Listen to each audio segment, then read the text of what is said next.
घरोघरी मातीच्या चुली या मालिकेचा नुकताच एक प्रोमो रिलीज झालेला आहे. या प्रोमोमध्ये आपण पाहत असतो की इकडे ऐश्वर्या जानकीला म्हणत असते, जानकी शर्वरीचं मी बोलणं ऐकलं.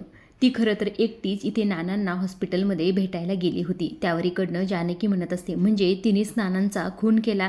त्यावर ऐश्वर्या म्हणत असते, हो तिनेच नानांचा खून केला आणि त्याचा पुरावा तुला फक्त हॉस्पिटलमध्ये जाऊन मिळू शकतो. त्यामुळे तू जाऊन हॉस्पिटलमधले CCTV चेक कर. असं म्हटल्यानंतर इकडे जानकी आता ताबडतोबच हॉस्पिटलमध्ये गेलेली असते. हॉस्पिटलमध्ये गेल्यानंतर मात्र तिने सगळे काही CCTV पाहितलेले असतात. त्यात शर्वरीसुद्धा दिसत असते. मात्र काही केला तिचा चेहरा दिसत नसतो, कारण शर्वरी नरच्या वेशात आलेली असते. आता जानकी पुढे मोठा प्रश्न उभा राहिलेला असतो, नेमकं काय करायचं?